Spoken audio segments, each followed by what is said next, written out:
রাস্তা পরিষ্কার করতে করতে ভোট বাক্সে যাবেন নিজের অধিকার রক্ষার জন্য। মমতা হারলে মুসলমানদের কি হবে? দিদি কি এবার সত্যি হারের মুখে? এই প্রশ্নটি মাত্র কয়েক ঘন্টা আগেও পশ্চিমবঙ্গের অলিগলি থেকে শুরু করে দিল্লির রাজনৈতিক অঙ্গনে ঘুরপাক খাচ্ছিল। সেই আশঙ্কাই সত্যি হলো, হেরে গেলেন মমতা ব্যানার্জি, তাও হিন্দু সাম্প্রদায়িক দল হিসেবে খ্যাত বিজেপির কাছে। একসময় যে মুসলিম ভোট ব্যাংক তৃণমূলকে অপ্রতিরোধ্য করে তুলেছিল, আজ সেই ভোটেই দেখা গেল অস্বস্তি, প্রশ্ন আর ক্ষোভ। মমতা ব্যানার্জির তৃণমূল কংগ্রেস বড় হারি হারল নরেন্দ্র মোদীর বিজেপির কাছে। একদিকে এনআরসি সিএএ আতঙ্ক, অন্যদিকে রক্ষাকর্তা ইমেজের আড়ালে উন্নয়নের ক্ষোভ। এই দুয়ের জাতাকলে দাঁড়িয়ে পশ্চিমবঙ্গের মুসলিমরা কি মুখ ফিরিয়ে নিয়েছে মমতার দিক থেকে? এজন্যই কি তার এবং দলের এ বড় হার? আসাম বা উত্তরপ্রদেশের সেই বিতর্কিত রাজনৈতিক ফর্মুলা কি তবে এবার বাস্তবায়িত হতে যাচ্ছে দিদির বাংলায়? 2026 সালের বিধানসভা নির্বাচন যত ঘনিয়ে আসছে, রাজনৈতিক মহলে নির্বাচন ঘিরে তত বাড়ছে উদ্বেগ, হিসাব নিকাশ ও নতুন সমীকরণ। সাথে প্রশ্নগুলো জোরালো হচ্ছে তৃণমূল কংগ্রেসের পরাজয়ের পর তবে রাজ্যের মুসলিম সম্প্রদায়ের নিরাপত্তা ও রাজনৈতিক ভবিষ্যতের ওপর কী প্রভাব পড়বে। তৃণমূলের পরাজয় কি শুধু ক্ষমতার পালাবদল, নাকি পশ্চিমবঙ্গের মুসলিম রাজনীতিতে নতুন বাস্তবতার সূচনা? ভারতের যে কটি প্রদেশের নির্বাচনে মুসলিম ভোট ফ্যাক্টর, তার মধ্যে পশ্চিমবঙ্গ একটি। পশ্চিমবঙ্গের প্রতি 3টি ভোটের একটি ভোট মুসলিম ভোট। দিল্লি ভিত্তিক গবেষণা প্রতিষ্ঠান centre for the study of developing সোসাইটির মতে 2021 সালের সর্বশেষ পশ্চিমবঙ্গ বিধানসভা নির্বাচনে হিন্দু ভোটের 50% পেয়েছিল বিজেপি। অন্যদিকে মুসলিম ভোটের 75% পড়েছিল তৃণমূলের বাক্সে। ফলে আর কিছুটা হিন্দু ভোট বাড়াতে পারলে এবং মুসলিম ভোট বিভক্ত করতে পারলে বিজেপির পশ্চিমবঙ্গ শাসন করার স্বপ্ন পূর্ণ হয়ে যেত সেবারই। মুসলমান ভোট বিভক্ত করে বিজেপির জেতার এই কৌশল বেশ কটি রাজ্যে বেশ সফল হয়েছে। 2021 সালের বিধানসভা নির্বাচনে মুসলিম ভোটের বড় অংশ অল ইন্ডিয়া তৃণমূল কংগ্রেসের দিকে যাওয়ায় মমতা ব্যানার্জি টানা তৃতীয়বার ক্ষমতায় আসেন। কিন্তু 2026 সালের নির্বাচনে আর সেই কৌশল কাজে লাগানো গেল না। তৃণমূল ক্ষমতা হারানোয় তাহলে পশ্চিমবঙ্গের মুসলমানদের রাজনৈতিক অবস্থান, নিরাপত্তা ও নাগরিক বাস্তবতা কিভাবে বদলাবে? রাজনৈতিক বিশ্লেষকদের মতে ভারতীয় জনতা পার্টির নির্বাচনী কৌশল সাধারণত দুই দিক থেকে কাজ করে। প্রথমত, হিন্দু ভোটকে আরও ঐক্যবদ্ধ করা, দ্বিতীয়ত মুসলিম ভোটে বিভাজন তৈরি করা। পশ্চিমবঙ্গেও মুসলিম ভোটে বিভাজন তৈরি হয় এবং ভারতীয় জনতা পার্টিও আরও কিছু অতিরিক্ত হিন্দু ভোট নিজেদের দিকে টানতে সক্ষম হয়েছে। ফলে মোদি 60 দলের দীর্ঘদিনের পশ্চিমবঙ্গ শাসনের স্বপ্ন বাস্তবে রূপ নিতে পারে।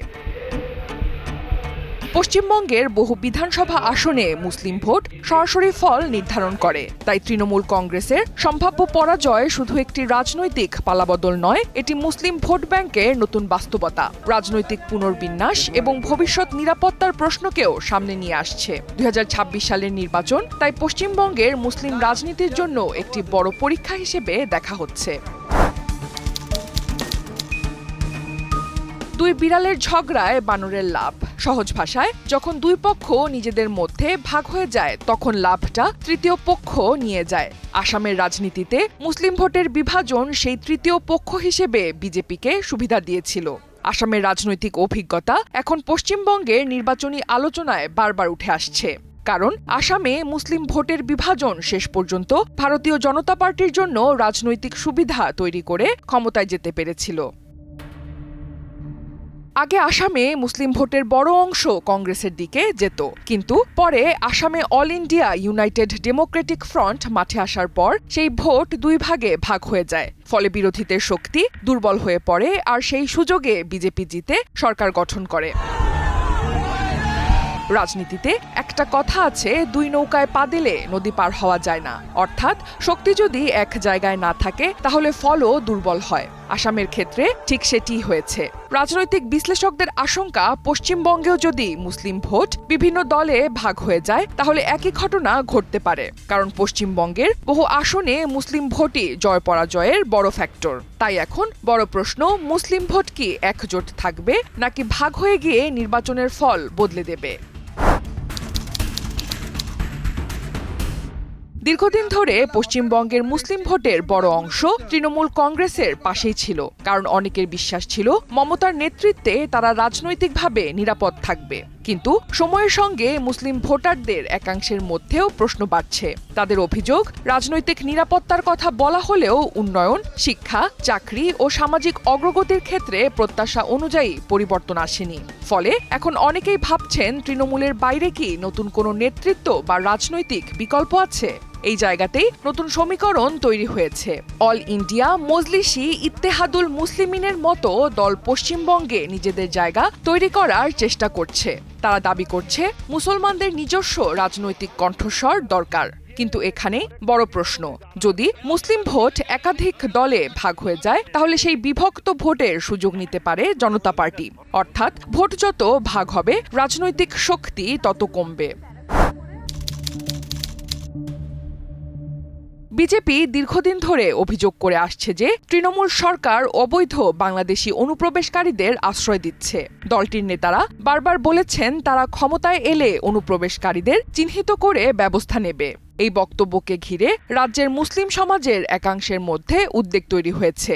অনেকের মতে, যদি ন্যাশনাল রেজিস্টার অফ সিটিজেন্স অর্থাৎ জাতীয় নাগরিক পঞ্জি বা সিটিজেনশিপ অ্যামেন্ডমেন্ট অ্যাক্ট প্রোটেস্টস বা নাগরিকত্ব সংশোধনী আইনের মতো বিষয় কঠোরভাবে কার্যকর হয় তাহলে সাধারণ মুসলমানদেরও নাগরিকত্ব প্রমাণের জটিলতার মুখে পড়তে হতে পারে।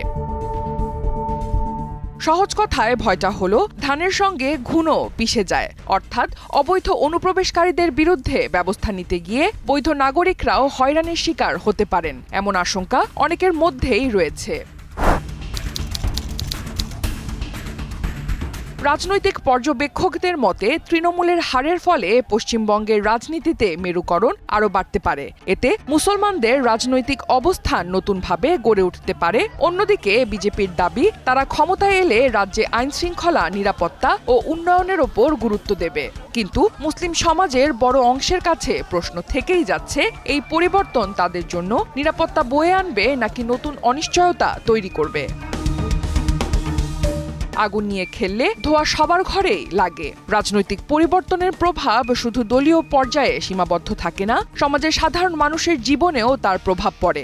অন্যদিকে মুসলিম সমাজের ভেতরেও পরিবর্তনের ইঙ্গিত দেখা যাচ্ছে। দীর্ঘদিন তৃণমূলকে সমর্থন দেওয়ার পর এখন একাংশ উন্নয়ন, কর্মসংস্থান ও শিক্ষার প্রশ্নে নতুন বিকল্প খুঁজছে। কিন্তু সেই বিকল্প যদি ভোটে বিভাজন তৈরি করে তাহলে তার রাজনৈতিক লাভ অন্য কারো ঘরে যেতে পারে। মূল প্রশ্ন এখন একটাই, পশ্চিমবঙ্গের মুসলমানরা কি কৌশলগতভাবে একজোট থাকবে নাকি নতুন রাজনৈতিক বিকল্পের দিকে ঝুঁকবে? কারণ রাজনীতিতে একটা পুরনো সত্য হলো একতাই শক্তি, বিভক্তিতেই ক্ষতি।